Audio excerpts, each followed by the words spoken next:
तुम्ही कुणी बोलण्याच्या आधी ते बोला.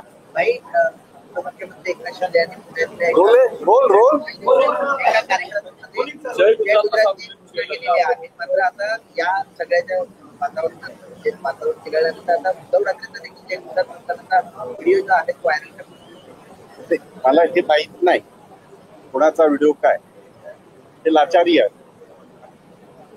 आणि ही जर लाचारी असेल तुम्ही त्या राज्यामध्ये जाऊन त्याचं त्या राज्याच्या बाबतीमध्ये पूर्ण हा भाग वेगळा आहे.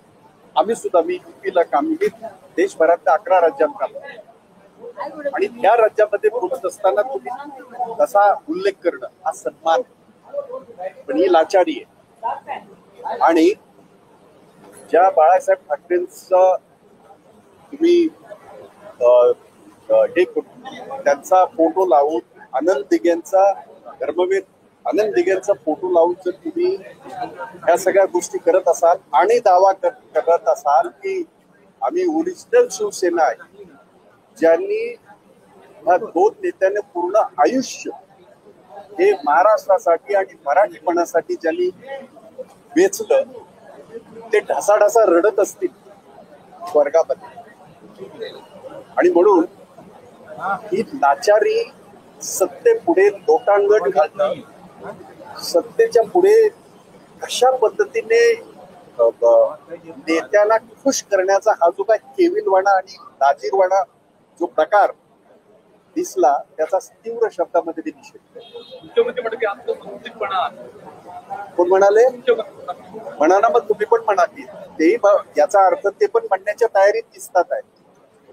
आणि त्यांनाही हाच नियम लागू या महाराष्ट्राच्या निर्मितीसाठी 106 लोकांनी आपल्या आयुष्याचं बलिदान दिलेलं आहे. मराठी माणूस आणि मराठी भाषा आणि ह्या मुंबईचं अस्तित्व टिकवण्यासाठी, महाराष्ट्राचं अस्तित्व टिकवण्यासाठी. आणि मी परत एकदा तेच सांगतो, स्वर्गीय बाळासाहेब ठाकरे असतील, आनंद दिघेची असतील, त्यांनी आयुष्यभर ही लढाई लढलेली आहे. अशा वेळेला जर हा लाचारपणाने, हा लाजीरवाणा, हा जो काही प्रकार दिसतोय, त्याचा तो फक्त आणि फक्त निषेधच होऊ शकतो. त्याची भलामण अजिबात होऊ शकत नाही. मुख्यमंत्र्यांनी सुद्धा त्याची भलामण करू नये.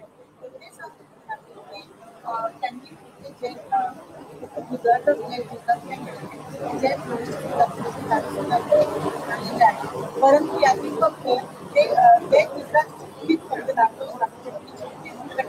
नाही, दोन्ही आहेत. हे महाराष्ट्र पण आहे, आम्ही ऐकलं ते. माझं म्हणणं, मी माझं उदाहरण केलं. मी गुजरातमध्ये माझ्या पक्षाचं काम करत होतो. मी अनेक राज्यामध्ये केलं. त्या राज्यामध्ये काम करत असताना त्या राज्याचा हे करणं, उल्लेख करणं हे बिलकुल चुकीचं नाही.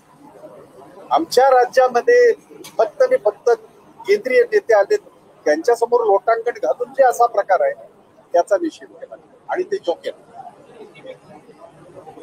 अभी हिंदी में हो जाए.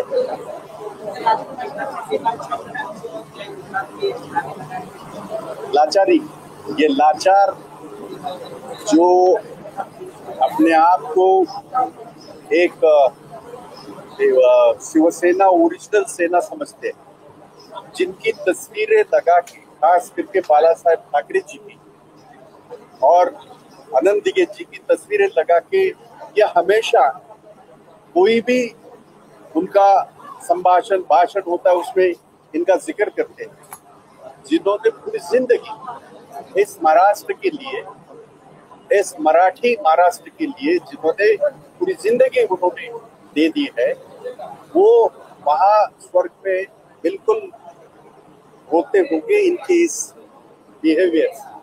और ये लाचारी है सिर्फ केंद्रीय नेतृत्व को खुश करने के लिए. जिस तरह का उन्होंने वक्तव्य किया है, कड़े शब्दों में मैं निंदा करता हूँ.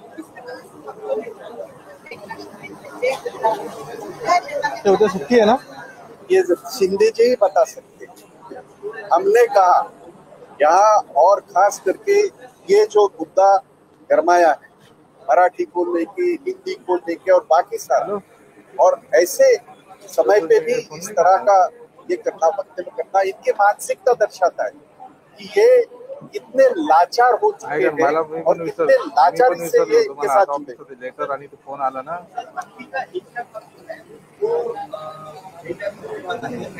ऐका ना, पण तुम्ही काय करा, ते जाऊ द्या. आता मला पण ऑफिसचा फोन आला म्हणून मला लक्षात आलं. तुम्ही सोमवारी या, आता उद्या अधिवेशन बंद आहे. तुम्ही सोमवारी या आणि हा, तर तुम्ही सोमवारी या. सोमवारी त्याचं पत्र वगैरे आलेलं आहे, मी त्याची प्रिंट वगैरे काढून घेतो आणि काय आपल्याला मेसेज मध्ये व्हिडिओमध्ये टाईप करून म्हणजे बोलून पाहिजेत ना, ते आता आपल्याला पाठवेल. तर सोमवारी तेवढा एक व्हिडिओ आपण पहिले रेकॉर्ड करू, कारण उद्याला कसं ते अधिवेशन झाल्यानंतर मग भेटणार नाही आपल्याला. तर तुम्ही उद्या सोमवारी या. कधी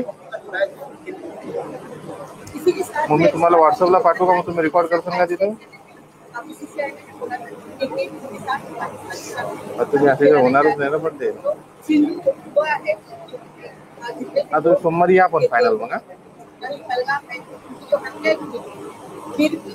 मी घेतो ना जाऊन, आता मला माहित आहे ना, मी तुमचा घेऊन घेईल ना. काय एक बात इसके पहले भी मैंने कहा है, जहाँ तक स्पोर्ट्स का त्या सवाल दिवस देते ना, मैं खुद क्रिकेटर रह प्रॉब्लेम चुका आहे. हूं। मैंने बहुत पहले तुम्ही त्याला फोन कहा करून था सांगा, मी घेऊन देतो. कि जिस वक्त हिंदुस्तान पाकिस्तान के बॉर्डर पे जो जितने भी ये हुए और खास करके कारगिल के बाद हम हाँ। सारे लोगों ने जो निर्णय लिया था, तभी भी मैंने कहा था कि स्पोर्ट्स ठीक है। को अलग नजरिए से देखना चाहिए। पर चालेल.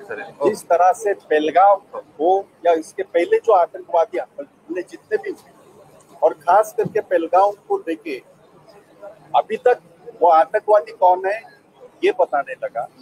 कम से कम इसके पहले जितने भी हमले हुए, चाहे हमारे यहाँ मुंबई के ऊपर हमला हुआ, जो बम ब्लास्ट हुए, वो ना हमारी सरकार थी, उन सारे आतंकवादियों को पकड़ा गया। इस देश की कानून व्यवस्था के हिसाब से उनको फांसी दी गई। लेकिन पहलगाम में जो आतंकवादी आए वो कौन है, क्या है, उसका आता पता नहीं है। वो हमारे बेगुनाह लोगों को जिस तरह से मार के गए और जिस तरह का वातावरण, जिस तरह की बातें सुनने के लिए मिल रही है, हमारे केंद्रीय मंत्री जो है, जिम्मेदार लोग इस तरह से कह रहे हैं कि हमने पाकिस्तान से बात करके ये की। ये सारी जो बातें बेतुकी बातें, बचकानी बातें जो केंद्र सरकार कर रही है, केंद्र सरकार के मंत्री कर रहे हैं, इस वातावरण में बिल्कुल पाकिस्तान की कोई भी, मैं स्पोर्ट्समैन रहते हुए भी मैं कह रहा हूँ कि इस तरह की कोई भी गतिविधियां करना बिल्कुल गलत होगा, बिल्कुल गलत।